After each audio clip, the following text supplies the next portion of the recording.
जे मैं कोई गल करदा तो उहदे उत्ते मैं स्पष्टीकरण दिना, जे मैं गलत होवांगा तो मैं उहदे ते माफ़ी मंगांगा, जे मैं गलत नहीं होवांगा तो माफ़ी नहीं मंगांगा, चाहे जो मर्जी हो जाए। सो वो ईगो नहीं है, वो मेरी एक सैल्फ रिस्पैक्ट है, वो मेरा हंकार नहीं है। नॉलेज किसी नूं भी वध घट हो सकती है, कोई मसलियां दे उत्ते वध घट नॉलेज हो सकती है। सो जिहड़ी मैं पोस्ट पाई मैं ਜ਼ਰੂਰ क्लीयर करना चाहना, क्योंकि मैं वैसे क्लीयर कर चुकिया सीगा। जिहड़ी अज दी लड़ाई हुई है, कल जिहड़ी लड़ाई अलग सीगी, अज दी लड़ाई जिहड़ी है वो अलग हुई है। अज सारे लोगों ने थोड़ा जिहा प्रोपोगंडा भी किया, उन्होंने भी वो किया। सो जिहड़ी कल दी गल हुई, मैं एक पोस्ट पाई जदों मैं एक हिंदू वीर दी एक क्लिप देखी। वो कह रहे भी असीं मार देंगे, असीं चक देंगे, असीं ऐ कर देंगे, असीं वो कर देंगे। तो मैं ਉਹਨੂੰ ਲੈ ਕੇ कि यार ये ਕਿਹੜੇ ਮੁੱਦਿਆਂ ਨੂੰ ਲੈ ਕੇ, ਪੁਰਾਣੇ ਮਰੇ ਹੋਏ ਜਿਹੜੇ ਮੁੱਦੇ ਨੇ ਜਿਨ੍ਹਾਂ ਦਾ ਕੋਈ ਮਤਲਬ ਨਹੀਂ ਹੈ। ਮੈਨੂੰ ਹੁਣ ਪਤਾ ਲੱਗਿਆ ਕਿ ਉਹ ਕਿਸੇ ਦੀ ਕਾਲ ਸੀਗੀ ਤੇ ਉਹਦੇ ਉੱਤੇ ਉਹ ਬੋਲ ਰਹੇ ਸੀਗੇ, ਤੇ ਮੈਂ ਉਹਦੇ ਉੱਤੇ ਬੋਲਿਆ। ਮੈਂ ਕਿਹਾ ਯਾਰ ਇਹ ਬੰਦੇ, ਮੈਨੂੰ ਪਤਾ ਹੈ ਕਿ ਕੁਝ ਪਾਰਟੀਆਂ ਵਾਟੀਆਂ ਜਿਹੜੀਆਂ ਉਹ ਖਰਾਬ ਕਰਦੀਆਂ ਰਹਿੰਦੀਆਂ, अपना माहौल जोड़ा वो खराब करती रही पोलीटिकल पार्टियां, पर वो लग भी रहा भी पोलीटिकल पार्टियां दे ही बंदे आ जिहड़े माहौल नूं खराब करना चाहते, कई बार तत्ता भी करके रखना चाहते हैं। तो मुनकर नहीं होया भाई, आपां गल करते हैं, मैनूं गल करन दे हुण पहलां, फिर मैं अजे जवाब नहीं देने किसी दे भी, क्योंकि फिर वो मैं उधर चल जाना। वो क्योंकि मैं हुण कल दा जवाब दे के दौड़िया भी नहीं, जवाब भी बड़ियां दे दिते, फ्री भी सी, हुण शो ते जाना सीगा, तो मैनूं लग्या कि यार मैं उस तो पहलां एक बारी क्लीयर जरूर करके जावां, क्योंकि बहुत ही दोस्तां दे मित्रां दे फोन आई जाते हैं और वो क्लैरिटी मंगते हैं। मैं पहली गल तो है कि सिख हाँ, सिक्खी च ही रहना, मैं सिक्खी सिद्धांत नाल चलना, उहदे वास्ते मैनूं कोई भी कीमत अदा करनी पए, मैनूं कोई भी प्रॉब्लम नहीं है। ये पहलां भी मैं एक बारी क्लीयर कर चुके हाँ। साडे जिहड़े कई लोग ने जिहड़े पैरलर रिलीजन चलाना चाहते हैं, मैं उन्होंने भी ये गल क्लीयर कर चुकिया। पर मैं ये दसना चाहना कि मैं गुरु ग्रंथ साहब नूं मनदा, सारे धर्मां दा सत्कार करदा, पर मैं मनदा गुरु ग्रंथ साहब नूं ही है। मेरे हीरो जिहड़े ने गुरु गोबिंद सिंह महाराज जी ने, गुरु नानक देव जी ने, गुरु अर्जन देव महाराज जी ने, उही रहणगे।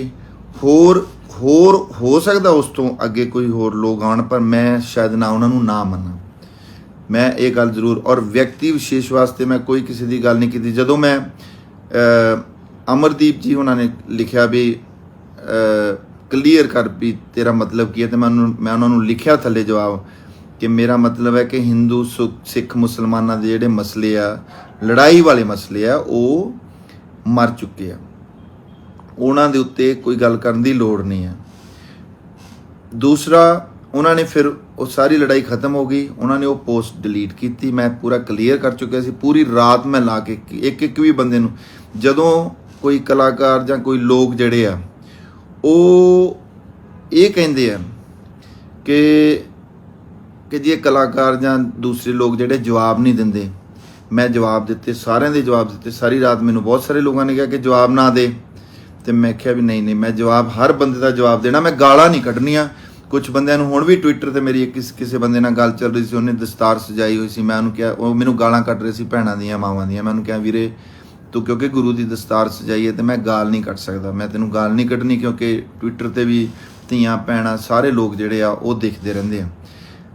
ਸਿੱਖ ਧਰਮ, ਤੁਸੀਂ ਕਹਿ ਰਹੇ ਹੋ ਪੰਜਾਬ 'ਚ ਰਹਿ ਕੇ ਸਿੱਖ ਧਰਮ ਦੀ ਹਮੇਸ਼ਾ ਗੱਲ ਕਰਾਂ, ਮੈਂ ਤਾਂ ਦੁਨੀਆ 'ਚ ਕਿਤੇ ਵੀ ਜਾਵਾਂ ਮੈਂ ਸਿੱਖ ਧਰਮ ਦੀ ਗੱਲ ਕਰਾਂਗਾ।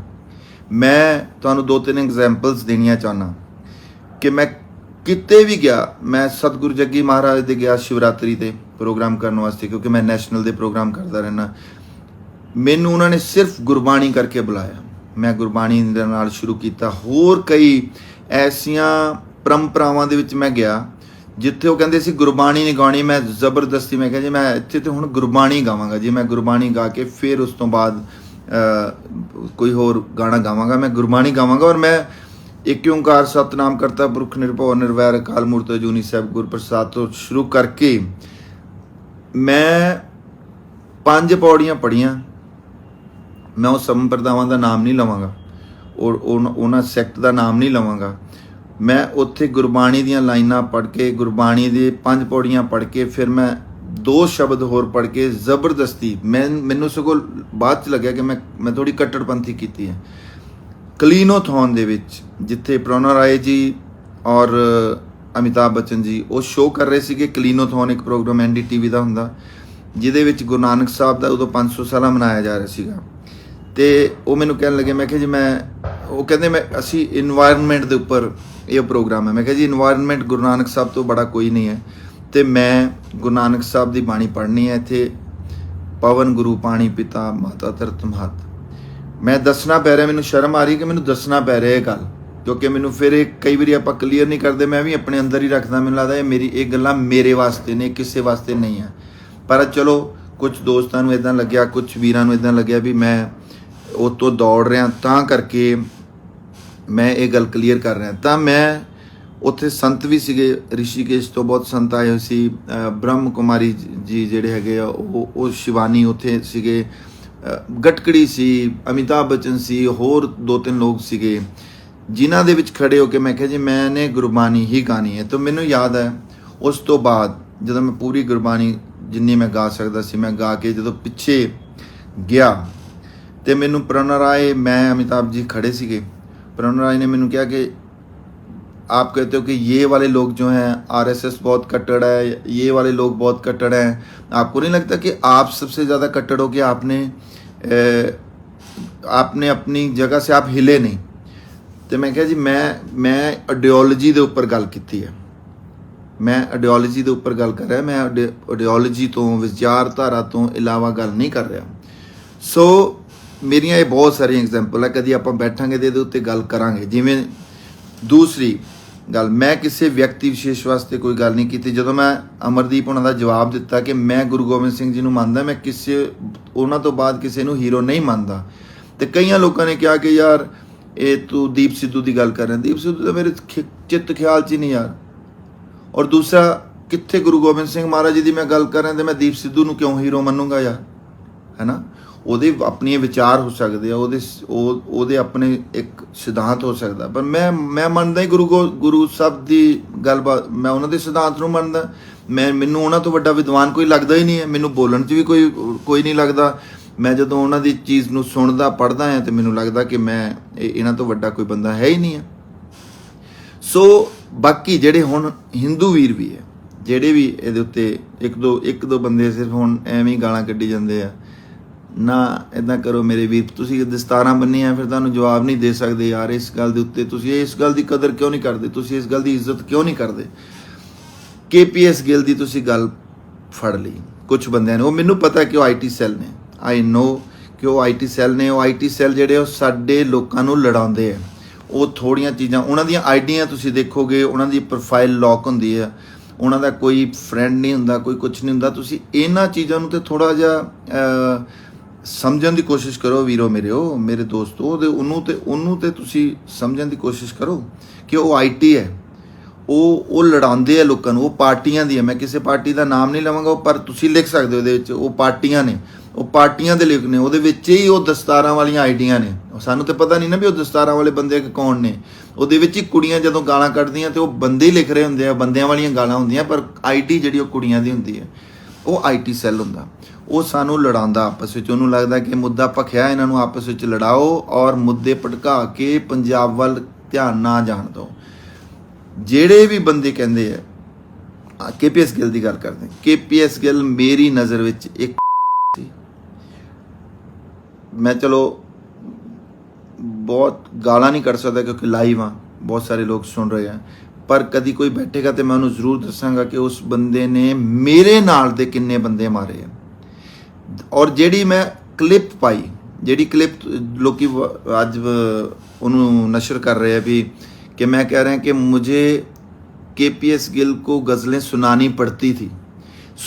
पड़ती और सुनानी मैं सुनाउंदा सी ते सुनानी पैंदी सी। ये दोनों दे विच बहुत अंतर है। जो मैं कहांगा ना कि मैनू मैं उत्थे गया ते जां मैनू उत्थे जाना पिया, मैं उदों नौकरी करदा सी थोड़े दिन वास्ते। जो मैं नौकरी करदा सी मैनू एक बार उन्हें चुक के, जिप्सी वाले ने चुक के, उदों माहौल भी खराब सीगा, जिप्सी वाले ने चुक के मैनू रातों रात मतलब इस तरह मैनू KPS गिल की कोठी विच लिया के सुट्टिया कि दूसरे दिन तो मैं उत्थे नहीं गया। दूसरे दिन तो मैनू भगौड़ा करार दिता उन्होंने कि भगौड़ा हो गया। मैं कहा मैनू जो मर्जी जोर लगा लो, मैं किसी भी तरीके नाल मैं पंजाब पुलिस जी ज्वाइन नहीं करनी। मैं एक साल पुलिस की नौकरी की, सारी दुनिया करती है, अज भी करते सारी दुनिया। आप उन्होंने थोड़ा माड़ा कह सकते हैं। उदों तुहाडी भर जवानी हुंदी है, तुसीं उस टाइम ते सहारे लै रहे होंदे हो। KPS गिल नूं मैं तो जुत्ती ते रखदा। मैं तुहानूं दसां सारी उम्र KPS गिल मैनूं मिलण वास्ते तरसदा रहा। दिल्ली वो पियानो सिखदा सी, लोकां नूं सुनेहा दिंदा सी भी जस्सी नूं कहो मेरे नाल आके गाए। मैं एक पार्टी 'च मैं देखिया कि वो बंदा जिहड़ा वो इत्थे आया होया, मैं ना उस बंदे दे कोल गया, ना उस बंदे नूं बुलाया। मैं उस पार्टी चों इमीजिएटली बाहर आ गया। सो थोड़ा समझ के, कोई गल नहीं, जिद्दां तुहानूं हर चीज़ कहण दा हक है, कोई प्रॉब्लम नहीं। गालां दी भी कोई प्रॉब्लम नहीं। दौड़दा नहीं मैं, तुसीं देखिया ही नहीं मैनूं कल दा कि मैं तो दौड़े ही नहीं। मैनूं तो सारे कलाकारां दे फोन आए कि क्यों तुसीं जवाब दे जांदे हो भाजी, तुसीं क्यों जवाब दे जांदे हो, ये तो मूर्ख बंदे ने, ते किसी दे पिछे पै जांदे। मैं दौड़दा नहीं। मैं एक चीज़ तुहानूं क्लीयर करदा, मैं मैदान छड्ड के दौड़न वाला बंदा ही नहीं हैगा। मेरा उस सुभाਅ ही नहीं है। मेरा पिंड दे विच्चों जिहड़ा एक सिस्टम बनिया पिया ना, मैं दौड़दा ही नहीं है। ਉਹਦੇ ਵਿੱਚ ਚਾਹੇ मैं ਜਦੋਂ मैं गलत हो के भी वो करांगा ना, मैं नहीं दौड़दा। मेरे भाई, मेरे दोस्तों, तुसीं ਉਹ सोचो। ਮੈਨੂੰ सिर्फ ਅੱਜ ਦਾ ਜਿਹੜਾ ਗੁੱਸਾ ਸੀ ਉਹ ਇਹ ਸੀ ਕਿ ਜਦੋਂ मैं क्लीयर कर ਦਿੱਤਾ, ਕੱਲ ਸਾਰਾ ਕੁਝ क्लीयर हो गया, ਲੋਕਾਂ ਨੇ ਮੈਨੂੰ ਵੀ ਗਾਲਾਂ ਕੱਢੀਆਂ, ਅਮਰਦੀਪ ਹੋਣਾ ਨੂੰ ਵੀ ਗਾਲਾਂ ਕੱਢੀਆਂ। ਮੈਂ ਲੋਕਾਂ ਨੂੰ ਕਹਿ ਰਿਹਾ ਸੀ ਕਿ ਅਮਰਦੀਪ ਹੋਣਾ ਨੂੰ ਤੁਸੀਂ ਪਰਸਨਲ ਅਟੈਕ ਨਾ ਕਰੋ। ਉਹਨਾਂ ਨੂੰ ਪਰਸਨਲ ਅਟੈਕ ਕਰਨ ਦੀ ਗੱਲ ਨਹੀਂ ਹੈ, ਗੱਲ ਮੁੱਦਾ ਕੁਝ ਹੋਰ ਬਣਿਆ ਪਿਆ, ਉਸ ਮੁੱਦੇ ਉੱਤੇ ਗੱਲ ਕਰੋ। ਤੇ ਉਹਨਾਂ ਨੇ ਉਹ ਡਿਲੀਟ ਕੀਤੀ ਤੇ ਮੈਨੂੰ ਗੁੱਸਾ ਚੜਿਆ। ਮੈਂ ਸਵੇਰੇ ਉੱਠ ਕੇ ਜਦੋਂ ਦੇਖਿਆ, ਮੈਨੂੰ ਕਿਸੇ ਬੰਦੇ ਨੇ ਫੋਨ ਕੀਤਾ ਵੀ ਉਹਨੇ ਡਿਲੀਟ ਕਰਤੀ। ਮੈਂ ਕਿਹਾ ਯਾਰ ਡਿਲੀਟ ਕਿਉਂ ਕਰਤੀ? ਗਾਲਾਂ ਤੇ ਮੈਨੂੰ ਜ਼ਿਆਦਾ ਪਈਆਂ ਸੀ। ਮੈਨੂੰ ਤਾਂ 60-70% ਤੇ ਗਾਲਾਂ ਮੈਨੂੰ ਸੀ, ਉਹਨਾਂ ਨੂੰ ਤਾਂ ਥੋੜ੍ਹੀਆਂ ਜਿਹੀਆਂ ਗਾਲਾਂ ਸੀਗੀਆਂ। ਤੇ ਮੈਨੂੰ ਲੱਗਿਆ ਕਿ ਯਾਰ ਇਹ ਤੇ ਗਲਤ ਗੱਲ ਹੈ। ਫਿਰ ਮੈਂ ਉਹਨਾਂ ਨੂੰ ਲਿਖਿਆ ਕਿ ਤੁਸੀਂ ਡਿਲੀਟ ਕਿਉਂ ਕੀਤੀ, ਕਿ ਇੱਕ ਹਿਸਟਰੀ ਸੀ। ਕੱਲ ਲੋਕਾਂ ਨੂੰ ਪਤਾ ਲੱਗ ਗਿਆ ਸੀ ਵੀ ਮੈਂ ਕਲੀਅਰ ਕਰ ਦਿੱਤਾ, ਪਰ ਉਹਨਾਂ ਨੇ ਗੱਲ ਹੋਰ ਜਿਹੜੀ ਹੈ ਇਸ ਕਰਕੇ ਵਧਾਈ। ਮੈਨੂੰ ਬੜਾ ਬੁਰਾ ਲੱਗਿਆ। ਮੈਂ ਇਸ ਕਰਕੇ ਉਹਨਾਂ ਦੇ ਉੱਥੇ ਲਿਖਿਆ, ਉਹਨਾਂ ਦੇ ਪੇਜ ਤੇ ਜਾ ਕੇ ਲਿਖਿਆ। ਇੱਦਾਂ ਡਰ ਕੇ ਨਹੀਂ ਮੈਂ ਕੁਝ ਵੀ ਆਪਣੀ ਪੋਸਟ ਪਾਤੀ ਤੇ ਆਪਣਾ ਉਹ ਕਰ ਦਿੱਤਾ। ਉਹਨਾਂ ਨੇ ਤੇ ਪਹਿਲੀ ਵੀ ਪੋਸਟ ਜਦੋਂ ਪਾਈ, ਉਸ ਤੋਂ ਬਾਅਦ ਵੀ ਉਹਨਾਂ ਨੇ ਕੋਈ ਵੀ ਉਹ ਵੀਰ ਲਿਖਦਾ ਵੀ KPS ਗਿੱਲ ਬਹੁਤ ਨਹੀਂ ਭਾਜੀ, ਬਹੁਤ। ਤੁਸੀਂ ਤਾਂ ਬਹੁਤ ਛੋਟੇ ਹੋ ਵੀਰ, ਤੁਸੀਂ ਤਾਂ, ਤੁਹਾਡੀਆਂ ਉਮਰਾਂ ਬੜੀਆਂ ਛੋਟੀਆਂ। ਅਸੀਂ ਤਾਂ ਉਹ ਚੀਜ਼ਾਂ ਦੇਖੀਆਂ ਨੇ। ਮੇਰੇ ਕਿੰਨੇ ਦੋਸਤ ਜਿਹੜੇ ਜੁਗਰਾਜ ਵਰਗੇ ਜਿਹੜੇ ਲੋਕ ਸੀਗੇ, ਜਿਨ੍ਹਾਂ ਦੇ ਨਾਲ ਅਸੀਂ ਪੜ੍ਹਦੇ ਹੁੰਦੇ ਸੀ, ਇਹਨਾਂ ਨੇ ਤਾਂ ਮੈਨੂੰ ਡਫਲੀ ਲਿਆ ਕੇ ਦਿੱਤੀ ਸੀ ਪਹਿਲੀ ਵਾਰ। ਇਹਨਾਂ ਨੇ ਤਾਂ ਮੈਨੂੰ ਡਫਲੀ ਲਿਆ ਕੇ ਮੈਨੂੰ ਗਾਣਾ ਸ਼ੁਰੂ ਕਰਾਇਆ ਸੀਗਾ। ਮੈਂ ਹਰਦੀਪ ਭਾਜੀ ਦੇ ਗਾਣੇ ਗਾਉਂਦਾ ਸੀਗਾ। ਇਹਦੇ ਵਿੱਚ ਕਈ ਬੰਦੇ ਜਿਹੜੇ ਆ ਅਜੇ ਵੀ ਜ਼ਿੰਦਾ ਨੇ, ਜਿਹੜੇ ਇਸ ਗੱਲ ਦਾ ਇਸ ਗੱਲ ਦੇ ਗਵਾਹ ਨੇ।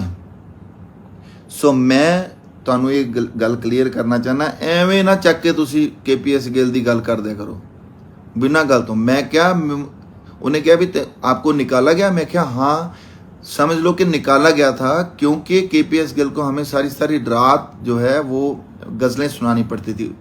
वहाँ सुनानी पड़ती मतलब मेरी मजबूरी सी उन्होंने सुनाना। सो सारे रल मिल के रहो। मैं गुरु ग्रंथ ਸਾਹਿਬ ਵਾਸਤੇ ਜਾਨ ਵਾਰਨ ਨੂੰ ਹਾਜ਼ਰ ਹਾਂ। ਮੇਰੇ ਦੋਸਤਾਂ ਦੇ ਅੱਜ ਬੜੇ ਬੰਦਿਆਂ ਦੇ, ਕਿਸੇ ਦਾ ਸਾਊਦੀ ਅਰਬ ਤੋਂ ਫੋਨ ਆ ਰਿਹਾ, ਕਿਸੇ ਦਾ ਸਪੇਨ ਤੋਂ ਫੋਨ ਆ ਰਿਹਾ, ਯੂਰਪ ਤੋਂ ਬੜੇ ਸਾਰੇ ਫੋਨ ਆਏ, ਇੰਗਲੈਂਡ ਤੋਂ ਫੋਨ ਆਏ, ਕੈਲੀਫੋਰਨੀਆ ਤੋਂ ਆਏ। ਬੜੇ ਪਿਆਰ ਨਾਲ ਉਹਨਾਂ ਨੇ ਸਾਰਿਆਂ ਨੇ ਗੱਲ ਕੀਤੀ। ਉਹਨਾਂ ਨੇ ਮੈਨੂੰ ਕਿਹਾ ਕਿ ਤੁਸੀਂ ਕਲੀਅਰ ਕਰੋ। ਮੈਂ ਇਸ ਕਰਕੇ ਕਲੀਅਰ ਕਰ ਰਿਹਾ, ਮੈਂ ਸਿੱਖੀ ਵਿੱਚ ਆ, ਸਿੱਖੀ ਦੇ ਨਾਲ ਹੀ ਰਹਿਣਾ। ਕੋਸ਼ਿਸ਼ ਕਰਨੀ ਹੈ ਕਿ ਮੈਂ ਹਰ ਸਟੇਜ ਦੁਨੀਆ ਦੀ ਜਿਹੜੀ ਆ ਉਹ ਗੁਰਬਾਣੀ ਦੇ 2 ਸ਼ਲੋਕਾਂ ਤੋਂ ਹੀ ਸ਼ੁਰੂ ਕਰਾਂ। ਕਈ ਵਾਰ ਮੇਰੀ ਇਹ ਪ੍ਰੋਬਲਮ ਹੁੰਦੀ ਹੈ ਕਿ ਮੈਂ ਪੂਰੀ ਮਰਿਆਦਾ ਦੇ ਵਿੱਚ ਪੂਰਾ ਸਿਰ ਨਹੀਂ ਢੱਕ ਸਕਦਾ, ਜਾਂ ਮੈਂ ਜੁੱਤੇ ਉਤਾਰ ਕੇ ਫਿਰ ਮੈਂ ਪੂਰੀ ਤਰ੍ਹਾਂ ਉਹਨੂੰ ਉਹ ਨਹੀਂ ਕਰ ਸਕਦਾ। ਬਟ ਮੈਂ ਗੁਰਬਾਣੀ ਗਾਣੀ ਹੈ ਮੈਂ, ਕਿਉਂਕਿ ਮੈਨੂੰ ਗੁਰਬਾਣੀ ਨਾਲ ਬੂਸਟ ਮਿਲਦਾ। ਮੈਂ ਕਿਸੇ ਕਬਰਾਂ ਤੇ ਜਾ ਕੇ ਨਾ ਮੈਂ ਮੱਥਾ ਟੇਕਣਾ। ਬਹੁਤ ਸਾਰੇ ਲੋਕ ਇਹ ਵੀ ਕਹਿੰਦੇ ਆ ਕਿ ਤੂੰ ਉਹ ਵਾਲੀ ਵੀਡੀਓ ਪਾਈ ਸੀ ਤੇ ਤਾਂ ਤੈਨੂੰ ਅੱਜ ਲੋਕ ਜਿਹੜੇ ਆ ਉਹ ਕਰ ਰਹੇ ਨੇ, ਟਰੋਲ ਕਰ ਰਹੇ ਨੇ। ਮੈਂ ਤੁਹਾਨੂੰ ਇਹ ਵੀ ਕਲੀਅਰ ਕਰਨਾ ਚਾਹੁੰਦਾ, ਮੈਨੂੰ ਅੱਜ ਵੀ ਕੋਈ ਪਰਵਾਹ ਨਹੀਂ ਹੈ। ਕਿ ਮੈਂ ਜਦੋਂ ਉਹ ਵੀਡੀਓ ਪਾਈ ਸੀ ਵੀ ਮੈਂ ਨਹੀਂ ਜਾਂਦਾ ਜੀ ਕਬਰਾਂ ਤੇ, ਮੈਂ ਨਹੀਂ ਗਾਉਂਦਾ ਯਾਰ। ਮੈਨੂੰ ਦੁੱਕਿਆਂ ਨੂੰ ਸੀ ਜਿਹੜੀ ਹੈਗੀ ਆ ਜਿਹੜੀ ਇੱਕ ਸੋਚ ਆ, ਮੈਨੂੰ ਨਹੀਂ ਚੰਗੀ ਲੱਗਦੀ ਆ। ਮੈਂ ਨਹੀਂ ਗਾਉਂਦਾ। ਮੈਨੂੰ ਗੁਰਬਾਣੀ ਤੋਂ ਵੱਡੀ ਕੋਈ ਆਈਡੀਓਲੋਜੀ ਨਹੀਂ ਲੱਗਦੀ। ਮੈਨੂੰ ਗੁਰੂ ਗੋਬਿੰਦ ਸਿੰਘ ਮਹਾਰਾਜ ਤੋਂ ਵੱਡਾ ਬੰਦਾ ਨਹੀਂ ਲੱਗਦਾ। ਮੈਂ ਕਿੱਦਾਂ ਜਾ ਕੇ ਕਿਸੇ ਨੂੰ ਮੰਨਣਾ ਯਾਰ? ਮੈਂ ਉਹਨਾਂ ਨੂੰ ਮੰਨ ਸਕਦਾ ਜਿਹੜੇ ਬੰਦੇ ਮੈਨੂੰ ਗਾਈਡ ਕਰਨਗੇ। ਬਹੁਤ ਸਾਰੇ ਲੋਕ ਆ ਜਿਨ੍ਹਾਂ ਦੇ ਅਸੀਂ ਪੈਰਾਂ ਨੂੰ ਜਾ ਕੇ ਹੱਥ ਲਾਉਂਦੇ ਆ। ਉਹ ਆਈਟੀ ਸੈੱਲ ਇਹਨਾਂ ਬੰਦਿਆਂ ਨੂੰ ਆਪਸ ਵਿੱਚ ਲੜਾ ਰਹੇ ਨੇ, ਮੁੱਦਿਆਂ ਤੋਂ ਭਟਕਾ ਰਹੇ ਨੇ। ਪੰਜਾਬ ਹੈ, ਪੰਜਾਬ ਬਾਰੇ ਸੋਚਿਆ ਕਰੋ, ਪੰਜਾਬ ਦੀਆਂ ਅੱਛੀਆਂ ਚੀਜ਼ਾਂ ਵਾਸਤੇ ਸੋਚੋ। ਪੰਜਾਬ 'ਚ ਜਿਹੜੇ ਗੰਦੇ ਗਾਣੇ ਗਾਉਂਦੇ ਆ ਉਹਨਾਂ ਦੇ ਦੁਆਲੇ ਹੋਵੋ, ਉਹਨਾਂ ਨੂੰ ਭਜਾਓ, ਉਹਨਾਂ ਨੂੰ ਚਾਹੇ ਬਾਈਕਾਟ ਕਰੋ। ਬਾਈਕਾਟ ਤੁਸੀਂ, ਉਹ ਤੁਹਾਡਾ ਹੱਕ ਹੈ, ਤੁਸੀਂ ਕਿਸੇ ਨੂੰ ਵੀ ਕਰ ਸਕਦੇ ਹੋ। ਗੁਰਦਾਸ ਮਾਨ ਉਦੋਂ ਜੇ ਵਿਰੋਧ ਦਾ ਸਾਹਮਣਾ ਕਰਨਾ ਪੈਂਦਾ, ਦੇਖੋ ਉਹਨਾਂ ਦਾ ਆਪਣਾ ਇੱਕ ਮਸਲਾ, ਮੈਂ ਉੱਤੇ ਬੋਲਣਾ ਨਹੀਂ ਚਾਹੁੰਦਾ ਤੇ ਮੈਂ ਗੁਰੂ ਸਾਹਿਬ ਤੇ ਹੀ ਬੋਲਣਾ ਚਾਹੁੰਦਾ। ਮੈਂ ਸਿੱਖੀ ਤੇ ਹੀ ਬੋਲਣਾ ਚਾਹੁੰਦਾ ਕਿ ਮੈਂ ਸਿੱਖੀ ਦੇ ਨਾਲ ਹੀ ਹਾਂ ਔਰ ਮੈਨੂੰ ਸਿੱਖੀ ਤੋਂ ਕੋਈ ਹਟਾ ਨਹੀਂ ਸਕਦਾ। ਜਿੰਨਾ ਚਿਰ ਮੈਂ ਮਰਿਆ ਨਾ, ਮੈਨੂੰ ਕੋਈ ਨਹੀਂ ਹਟਾ ਸਕਦਾ। ਮੈਂ ਇਮੋਸ਼ਨਲ ਵੀ ਹੋ ਕੇ ਗੱਲ ਕਰ ਰਿਹਾ। ਔਰ ਮੈਂ ਤੁਹਾਨੂੰ ਇੱਕ ਗੱਲ ਹੋਰ ਦੱਸਾਂ ਵੀਰ, ਜਿਹੜੇ ਵੀ ਬੰਦੇ ਥੋੜੇ ਜਿਹੇ ਲੜ ਰਹੇ ਆ ਤੇ ਕੱਟੜਪੰਥੀ ਕਰ ਰਹੇ ਆ, ਬਾਈ ਸਾਹਿਬ, ਜਿੰਨੇ ਹਿੰਦੂ ਵੀਰ ਸਿੱਖੀ ਨੂੰ ਪਿਆਰ ਕਰਦੇ ਆ, ਮੈਨੂੰ ਮਿਲਦੇ ਆ, ਉਹਨੇ ਸ਼ਾਇਦ ਅਸੀਂ ਨਹੀਂ ਕਰਦੇ। ਜਿੰਨੇ ਉਹ ਸਿਧਾਂਤਿਕ ਤਰੀਕੇ ਨਾਲ ਚੱਲਦੇ ਆ। ਮੈਂ ਤੁਹਾਨੂੰ ਇੱਕ ਹੋਰ ਐਗਜ਼ਾਮਪਲ ਦਿੰਦਾ, ਅੱਜ ਆਪਣੀ ਇੱਕ ਈਗੋ ਦੀ ਐਗਜ਼ਾਮਪਲ ਦਿੰਦਾ ਮੈਂ। ਚਲੋ ਅੱਜ ਸ਼ੁਰੂ ਹੋ ਹੀ ਗਈ ਗੱਲ, ਤਾਂ ਮੈਂ ਹੁਣ ਗੱਲ ਦੱਸਦਾ। ਮੈਂ ਇੱਕ ਵਾਰੀ ਰਾਮਲੀਲਾ ਦਾ ਇੱਕ ਪ੍ਰੋਗਰਾਮ ਕਰਨ ਗਿਆ ਦਿੱਲੀ ਦੇ ਵਿੱਚ, ਤੇ ਮੇਰੇ ਬੜੀ ਆਕੜ ਸੀ ਕਿ ਉੱਥੇ ਯਾਰ ਬੜੇ ਇਹ ਹੋਣਗੇ, ਇਹ ਲੋਕ ਹੋਣਗੇ, ਮਤਲਬ ਹਿੰਦੂ ਲੋਕ ਵੀ ਹੋਣਗੇ, ਤੇ ਮੈਨੂੰ ਕੋਈ ਇਹ ਰੋਕੇ ਨਾ ਗੁਰਬਾਣੀ ਤੋਂ, ਮੈਂ ਤਾਂ ਗੁਰਬਾਣੀ ਗਾਵਾਂਗਾ, ਇਹ ਹੈ ਉਹ ਹੈ। ਮੈਂ ਇੱਦਾਂ ਸੋਚ ਕੇ ਡਿਸਕਸ ਕਰਕੇ ਗਿਆ। ਔਰ ਮੇਰੇ ਨਾਲ, ਮੈਂ ਚਮਤਕਾਰਾਂ 'ਚ ਵਿਸ਼ਵਾਸ ਨਹੀਂ ਰੱਖਦਾ, ਪਰ ਮੇਰੇ ਨਾਲ ਚਮਤਕਾਰ ਹੋਇਆ ਉੱਥੇ। ਜਦੋਂ ਮੈਂ ਗਿਆ ਤੇ ਇੱਕ ਬੰਦੇ ਨੇ ਇੱਥੇ ਪੂਰਾ ਵੱਡਾ ਟਿੱਕਾ ਲਗਾਇਆ ਹੋਇਆ ਸੀਗਾ ਤੇ ਪੂਰਾ ਆਪਣਾ ਉਹਨਾਂ ਨੇ ਹਿੰਦੂ ਜਿਹੜਾ ਉਹ ਸੀ ਉਹਨੂੰ ਪੂਰਾ ਦਾ ਪੂਰਾ ਚੋਲਾ ਪਾਇਆ ਹੋਇਆ ਸੀਗਾ, ਜਿਹੜਾ ਉਹਨਾਂ ਦਾ ਭਗਵਾਂ ਚੋਲਾ ਹੁੰਦਾ ਹਿੰਦੂ ਜੈਂਟਲਮੈਨ, ਜਿਹੜੇ ਹਿੰਦੂ ਪੰਡਤ ਜੀ ਜਿਹੜੇ ਹੁੰਦੇ। ਤਾਂ ਉਹ ਬੰਦਾ ਮੇਰੇ ਅੱਗੇ ਹੱਥ ਜੋੜ ਕੇ ਖੜਾ ਹੋ ਗਿਆ। ਮੈਨੂੰ ਲੱਗਿਆ ਕਿ ਯਾਰ ਇਹ ਬੰਦਾ ਕੁਝ ਬੋਲੇਗਾ ਹੁਣ, ਕਿ ਕੁਝ ਇਹ ਪਤਾ ਨਹੀਂ ਕੀ ਬੋਲੇਗਾ। ਤੇ ਮੈਨੂੰ ਹੱਥ ਜੋੜ ਕੇ ਕਹਿੰਦਾ ਮੈਂ ਇੱਕ ਬੇਨਤੀ ਕਰਨੀ ਜੀ, ਪੰਜਾਬੀ ਬੋਲਦਾ ਸੀ। ਮੈਂ ਕਿਹਾ ਜੀ ਦੱਸੋ ਜੀ, ਹੁਕਮ ਕਰੋ। ਕਹਿੰਦਾ ਕਿ ਗੁਰੂ ਨਾਨਕ ਤੋਂ ਸ਼ੁਰੂ ਕਰਨਾ ਹੈ। ਦਿੱਲੀ ਵਾਲੀ ਪੰਜਾਬੀ ਬੋਲਦਾ ਸੀ। ਕਹਿੰਦਾ ਕਿ ਤੁਸੀਂ ਗੁਰੂ ਨਾਨਕ ਤੋਂ ਸ਼ੁਰੂ ਕਰਨਾ ਜੀ, ਬਸ ਤੁਸੀਂ ਹੋਰ ਕਿਸੇ ਚੀਜ਼ ਤੋਂ ਸ਼ੁਰੂ ਨਹੀਂ ਕਰਨਾ। ਔਰ ਮੇਰੀ ਸਾਰੀ ਆਕੜ, ਮੇਰੀ ਸਾਰੀ ਈਗੋ ਜਿਹੜੀ ਸੀ ਨਾ, ਉੱਥੇ ਜ਼ਮੀਨ 'ਚ ਧਸ ਗਈ। ਮੈਂ ਕਿਹਾ ਯਾਰ ਇਹ ਬੰਦਾ ਜਿਹੜਾ, ਔਰ ਉਹ ਬੰਦਾ ਮੈਨੂੰ ਫੇਰ ਕਹਿਣ ਆਇਆ ਵੀ ਗੁਰੂ ਨਾਨਕ ਤੋਂ ਸ਼ੁਰੂ ਕਰਿਓ ਜੀ। ਜਦੋਂ ਮੈਂ ਸਟੇਜ 'ਤੇ ਵੀ ਚਲ ਗਿਆ, ਮੈਂ ਮਾਈਕ ਫੜਿਆ ਹੋਇਆ ਸੀ, ਮੈਂ ਉਸ ਬੰਦੇ ਨੂੰ ਮੈਂ ਕਿਹਾ ਜੀ ਇਸ ਬੰਦੇ ਨੇ ਕਿਹਾ ਸੀ ਇੱਕ ਨੇ, ਉਹ ਉਸ ਤੋਂ ਬਾਅਦ ਨਹੀਂ ਮੈਨੂੰ ਲੱਭਿਆ, ਪਰ ਮੈਂ ਕਿਹਾ ਇਸ ਬੰਦੇ ਨੇ ਮੈਨੂੰ ਕਿਹਾ ਸੀ ਵੀ ਗੁਰਬਾਣੀ ਤੋਂ ਸ਼ੁਰੂ ਕਰਨਾ। ਮੈਂ ਸਿਰ ਢੱਕ ਕੇ ਗੁਰਬਾਣੀ ਨਾਲ ਸ਼ੁਰੂ ਕੀਤਾ ਔਰ ਲੋਕਾਂ ਨੇ ਪਿਆਰ ਕੀਤਾ। ਐਸੀ ਗੱਲ ਨਹੀਂ ਹੈ, ਥੋੜੇ ਜਿਹੇ ਲੋਕ ਨੇ ਇਹ ਜਿਹੜੇ, ਸੱਚੀ ਪੁੱਛੋ ਤਾਂ ਇਹ ਟਟਪੂੰਜੀਏ ਜਿਹੇ ਲੋਕ ਨੇ ਜਿਹੜੇ ਸਿੱਖੀ ਦੇ ਬਾਰੇ ਵਿੱਚ ਬੋਲਦੇ ਆ, ਤੇ ਇਹ 50 ਲੋਕ ਨਹੀਂ ਹੋਣੇ ਪੂਰੇ। ਮੈਂ ਤਾਂ ਕਹਿੰਦਾ ਕਿ ਆਪਾਂ ਨਾ ਮਾਹੌਲ ਖਰਾਬ ਕਰੀਏ ਆਪਣੇ ਪੰਜਾਬ ਦਾ। ਆਪਣੇ ਕਿੰਨੇ ਹਿੰਦੂ ਵੀਰ ਨੇ, ਇੱਕ ਮੇਰਾ ਹਿੰਦੂ ਵੀਰ ਹੈ ਜਿਹੜਾ, ਉਹ ਬੰਦਾ ਮੈਨੂੰ ਕਹਿੰਦਾ ਤੂੰ ਜਪਜੀ ਸਾਹਿਬ ਰਿਕਾਰਡ ਕਰ, ਮੇਰੇ ਕੋਲ ਕਰੋੜਾਂ ਰੁਪਏ ਲੈ ਲਾ, ਮੈਂ ਸਾਰੀ ਦੁਨੀਆ ਦੇ ਵਿੱਚ ਜਪਜੀ ਸਾਹਿਬ ਨੂੰ ਲੈ ਜਾਊਂਗਾ, ਮੈਂ ਉਹਨੂੰ ਪ੍ਰਮੋਟ ਕਰੂੰਗਾ। ਹੁਣ ਦੱਸੋ ਕਿੱਦਾਂ ਦੇਣਾ ਦਈਏ ਇਹੋ ਜਿਹੇ ਬੰਦਿਆਂ ਦਾ। ਇੱਕ ਬੰਦਿਆਂ ਦੀ ਹੋਰ ਗੱਲ ਸੁਣਾਉਣਾ, ਹੋਰ ਮੈਂ ਸੁਣਾਈ ਇੱਕ ਦੋ ਵਾਰ। ਸਿੰਧੀ ਬੰਦੇ ਸੀ, ਕਪਿਲਦੇਵ ਭਾਜੀ ਮੈਨੂੰ ਲੈ ਕੇ ਗਏ ਉਹਨਾਂ ਦੇ ਘਰ, ਤੇ ਅਸੀਂ ਲੰਚ ਕੀਤਾ। तो उस बाद मैं क्या जी ये जो सिंधी होते हैं वो तो गुरु नानक साहब को बड़ा मानते हैं, कहते हैं हम तो मानते गुरु नानक को हैं। तो इन्ने टाइम ਦੇ ਵਿੱਚ ਮੈਨੂੰ ਕਪਿਲਦੇਵ ਭਾਜੀ ਕਹਿੰਦੇ ਕਿ ਯਾਰ ਜੱਸੀ ਤੂੰ ਇੱਕ ਥਾਂ ਤੇ ਮੇਰੇ ਨਾਲ ਚੱਲੇਗਾ, ਜਦ ਮੈਂ ਕਿਤਾਬ ਲਿਖੀ ਹੈ ਗੁਰਦੁਆਰਿਆਂ ਤੇ ਤੂੰ ਇਦਾਂ ਤੂੰ ਮੇਰੇ ਨਾਲ ਸ਼ਬਦ ਗਾ ਦਿਆ ਕਰੇਗਾ। ਮੈਂ ਕਿਹਾ ਹਾਂਜੀ ਭਾਜੀ ਮੈਂ ਗਾ ਦਿਆ ਕਰਾਂਗਾ ਜੀ ਪੱਕਾ। ਤੇ ਮੈਂ ਕਿਹਾ ਮੈਨੂੰ ਲੈ ਕੇ, ਉਦੋਂ ਮੈਂ ਇੱਕ ਓਂਕਾਰ ਜਿਹੜਾ ਕੇਸਰੀ ਵਾਲਾ ਸੀਗਾ ਉਹ ਮੈਂ ਰਿਕਾਰਡ ਕਰਕੇ ਲਿਆਇਆ ਸੀਗਾ ਬਾਹਰੋਂ, ਅਸੀਂ ਕਿਸੇ ਮਿਊਜ਼ੀਅਮ ਵਾਸਤੇ ਕਰ ਰਹੇ ਸੀਗੇ। ਤਾਂ ਮੈਂ ਉਹ ਆਪਣੇ WhatsApp ਤੋਂ ਕੱਢ ਲਿਆ, ਉਹ ਕਿਸੇ ਇੱਕ ਰੂਮ 'ਚ ਚਲ ਗਏ ਸੀਗੇ, ਭਾਜੀ ਵੀ ਉੱਥੇ ਖੜੇ ਸੀਗੇ। ਉਹ ਲੋਕ ਜਿਹੜੇ ਸੀ ਉਹ ਸਮੋਕ ਕਰ ਰਹੇ ਸੀ, ਉਹ ਸਮੋਕਿੰਗ ਰੂਮ ਸੀ ਉਹਨਾਂ ਦਾ। ਮੈਂ ਅੰਦਰ ਵੜ ਗਿਆ, ਮੈਨੂੰ ਫਿਰ ਪਤਾ ਲੱਗਿਆ ਕਿ ਸਮੋਕਿੰਗ ਰੂਮ ਹੈ, ਪਰ ਮੈਂ ਉਸ ਟਾਈਮ ਤੇ ਇੱਕ ਓਂਕਾਰ ਸ਼ੁਰੂ ਕਰ ਲਿਆ ਹੋਇਆ ਸੀ। ਤੇ ਜਦੋਂ ਮੈਂ ਇੱਕ ਓਂਕਾਰ ਸ਼ੁਰੂ ਕੀਤਾ ਹੋਇਆ ਸੀ, ਉਹਨਾਂ ਨੇ ਆਪਣੀਆਂ ਸਿਗਰਟ ਜਿਹੜੀਆਂ ਸੀ ਉਹ ਪਿੱਛੇ ਇੱਦਾਂ ਛੁਪਾ ਲਈਆਂ ਤੇ ਮੈਨੂੰ ਕਹਿੰਦੇ ਕਿ ਦੁਬਾਰਾ ਸ਼ੁਰੂ ਕਰਨਾ। ਮੈਂ ਦੁਬਾਰਾ ਸ਼ੁਰੂ ਕੀਤਾ ਤੇ ਫਿਰ ਉਹ ਕਹਿੰਦੇ ਕਿ आप एक बार और बजा सकते हैं? मैं कहा हाँ जी। उन्होंने पूरा वो, और अपने छोटे भरा ਨੂੰ वो बंदा कहता कि आज के बाद यहाँ पर कोई भी सिगरेट नहीं पिएगा, इसको क्लीन करके ये हमारा नॉर्मल रूम है। ਮੈਨੂੰ ਲੱਗਦਾ ਨਹੀਂ ਅਸੀਂ ਜਿਹੜੇ ਆਪਣੇ ਆਪ ਨੂੰ ਸਿੱਖ ਕਹਾਉਂਦੇ ਆ ਐਡੀ ਵੱਡੀ ਕੋਈ ਕੁਰਬਾਨੀ ਕਰੇਗਾ। ਮੇਰੀਆਂ ਇਹਨਾਂ ਲੋਕਾਂ ਨਾਲ ਲੜਾਈਆਂ ਹੁੰਦੀਆਂ ਇੱਥੇ, ਜਿਹੜੇ ਲੋਕ ਇੱਧਰ ਗੁਰੂ ਗ੍ਰੰਥ ਸਾਹਿਬ ਦਾ ਪਾਠ ਰੱਖਿਆ ਹੁੰਦਾ ਤੇ ਦੂਸਰੇ ਪਾਸੇ ਸ਼ਰਾਬਾਂ ਵੀ ਖੋਲਦੇ ਆ। ਸੋ ਪਲੀਜ਼ ਕਿਸੇ ਵੀ ਚੀਜ਼ ਨੂੰ, ਕਿਸੇ ਵੀ ਬੰਦੇ ਨੂੰ ਬੁਰਾ ਨਾ ਕਹੋ, ਕਿਸੇ ਵੀ ਧਰਮ ਨੂੰ ਬੁਰਾ ਨਾ ਕਰੋ। ਮੇਰਾ ਧਰਮ ਤਾਂ ਸਿੱਖ ਹੈ, ਮੈਂ ਤੇ ਸਿੱਖਾਂ ਦੇ ਨਾਲ ਹਾਂ, ਸਿੱਖਾਂ ਦੇ ਮੁੱਦਿਆਂ ਦੇ ਨਾਲ ਹਾਂ। ਮਤਭੇਦ ਹੋਣਗੇ, ਮਤਭੇਦ ਇੱਧਰ ਉੱਧਰ ਜ਼ਰੂਰ KPS ਗਿੱਲ ਨੂੰ ਗਜ਼ਲਾਂ ਕਿੰਨੇ ਵਿੱਚ ਸੁਣਾਉਂਦਾ ਸੀ, ਕਿੰਨੇ ਵਿੱਚ ਮਤਲਬ ਕਿੰਨੇ ਪੈਸੇ ਲੈ ਕੇ? ਉਹ ਭਾਈ ਪੈਸੇ ਥੋੜ੍ਹੇ ਮਿਲਦੇ ਸੀ ਉਦੋਂ, ਉਹ ਤੇ ਨੌਕਰੀ ਕਰਦੇ ਸੀ। ਤੇ ਇੱਕ ਵਾਰੀ ਗਜ਼ਲਾਂ ਸੁਣਾਈਆਂ, ਉਸ ਤੋਂ ਬਾਅਦ ਕੋਈ ਗਜ਼ਲਾਂ ਨਹੀਂ ਸੁਣਾਈਆਂ। ਤੇ ਉਹ ਕਾਮੇਡੀ ਜਿਹੜੀ ਹੈ ਨਾ, ਕਾਮੇਡੀ ਦੇ ਵਿੱਚ ਉਹਦੀ ਗੱਲ ਨਾ ਕਰ, ਕਾਮੇਡੀ ਦੀ ਮੇਰਾ ਵੀਰ ਬਿਲਕੁਲ ਹੀ ਨਾ ਗੱਲ ਕਰ। ਉਹ ਕਾਮੇਡੀ ਪ੍ਰੋਗਰਾਮ ਹੈ, ਉਹਦੇ ਵਿੱਚ ਮੈਂ ਜਿਹੜਾ, ਔਰ ਉਹਦੇ ਵਿੱਚ ਵੀ ਮੈਨੂੰ ਮਾਣ ਹੈ ਇਸ ਗੱਲ ਦਾ ਕਿ ਮੈंने ਕਿਹਾ ਵੀ ਮੁਝੇ ਸੁਣਨਾ ਨਹੀਂ ਪੜਤੀ ਥੀ। ਇਸ ਗੱਲ ਨੂੰ ਅਗਰ ਕਿਸੇ ਨੂੰ ਸਮਝ ਨਹੀਂ ਆ ਰਹੀ ਤੇ ਫਿਰ ਮੇਰਾ ਕੋਈ ਕਸੂਰ ਨਹੀਂ ਹੈ ਕਿ ਸੁਣਾ ਨਹੀਂ ਪੜਤੀ ਥੀ। ਸੋ ਤੁਹਾਡੀ ਮਰਜ਼ੀ ਹੈ, ਇਹਨੂੰ ਤੁਸੀਂ ਜਿਵੇਂ ਵੀ ਲੈ ਲਓ, ਪਰ ਮੇਰਾ ਕੋਈ ਕਿਸੇ ਨੂੰ, ਕਿਸੇ ਵੀ ਬੰਦੇ ਨੂੰ, ਕਿਸੇ ਵਿਅਕਤੀ ਵਿਸ਼ੇਸ਼ ਨੂੰ ਬੁਰਾ ਕਹਿਣ ਦੀ ਉਹ ਲੋੜ ਨਹੀਂ। ਸਿੱਖਾਂ ਨੂੰ ਤਾਂ ਮੈਂ ਬੁਰਾ ਕਹਿ ਹੀ ਨਹੀਂ ਸਕਦਾ, ਮੈਂ ਤੁਹਾਡੇ ਤੋਂ ਜ਼ਿਆਦਾ ਕੱਟੜ ਸਿੱਖ ਹਾਂ ਜੇ ਮੈਂ ਦੇਖਿਆ ਜਾਏ ਤਾਂ। ਪਰ ਮੇਰਾ ਕੀ ਹੈ, ਮੈਨੂੰ ਕੁਝ ਚੀਜ਼ਾਂ ਗੁਰੂ ਸਾਹਿਬ ਦੀਆਂ ਯਾਦ ਨੇ कि मानस की जात सब है एक है पहचान वो। या मैं हमेशा जाके गाना कि अवल अल्लाह नूर उपाया कुदरत के सब बंदे, एक नूर ते सब जग उपजया कौन भले को मंदे। कोई बोला राम राम, कोई खुदाए, कोई सेवा गुस्सैया, कोई अलाए। सो ਸਾਰਿਆਂ ਨੂੰ ਮੈਂ ਬੇਨਤੀ ਕਰਦਾ, ਨਾ ਲੜੋ ਆਪਸ ਵਿੱਚ। ਉਹ ਜਦੋਂ ਹੁਣ ਅੰਮ੍ਰਿਤਸਰ ਦਾ ਇੱਕ ਮਸਲਾ ਸੀਗਾ, ਸਿੱਖਾਂ ਤੇ ਮੁਸਲਮਾਨਾਂ ਦਾ ਮਸਲਾ ਬਣਾਈ ਜਾਂਦੇ ਸੀਗੇ, ਉਹ ਸਿੱਖਾਂ ਮੁਸਲਮਾਨਾਂ ਦਾ ਮਸਲਾ ਕਿੱਥੋਂ ਹੋ ਗਿਆ ਵੀਰੇ? ਉਹ ਸਾਰੇ ਜਿਹੜੇ ਲੋਕ ਨੇ ਉਹ ਰਲ ਮਿਲ ਕੇ ਰਹਿੰਦੇ ਨੇ। ਕੌਮ ਦਾ ਮਸਲਾ ਥੋੜ੍ਹਾ ਹੁੰਦਾ। ਕਈ ਵਾਰੀ ਅਸੀਂ, ਮੈਂ ਜਿੱਦਾਂ ਮੈਂ ਸਿੱਖ ਹਾਂ ਨਾ, ਮੇਰੀ ਬੇਵਕੂਫੀ ਵੀ ਹੋ ਸਕਦੀ ਹੈ, ਮੇਰੀ ਬੇਵਕੂਫੀ ਵੀ ਹੋ ਸਕਦੀ ਹੈ ਕਿ ਕਿਸੇ ਨੂੰ ਮੈਂ ਬਦਤਮੀਜ਼ੀ ਕਰਾਂ, ਜਾਂ ਕਿਸੇ ਹਿੰਦੂ ਵੀ ਜਿਹੜਾ ਇੱਕ ਵਿਅਕਤੀ ਵਿਸ਼ੇਸ਼ ਹੈ ਨਾ, ਉਹ ਬੇਵਕੂਫ ਵੀ ਹੋ ਸਕਦਾ ਕਿ ਉਹ ਸਿੱਖ ਨੂੰ ਜਾ ਕੇ ਜਾਣ ਕੇ ਤਾਨਾ ਮਾਰੇ, ਜਾਂ ਕੋਈ ਗੱਲ ਐਸੀ ਕਹੇ ਕਿ ਜਿਹੜਾ ਮਸਲਾ ਹੈ ਇਸ ਗੱਲ ਤੋਂ ਨਿਕਲ ਕੇ ਇਹ ਵੱਡਾ ਕੌਮ ਦਾ ਮਸਲਾ ਬਣ ਜੇ। ਸੋ ਆਪਣੇ ਆਪ ਨੂੰ ਵੀ ਮੇਰੇ ਵੀਰ ਸੰਭਾਲੋ,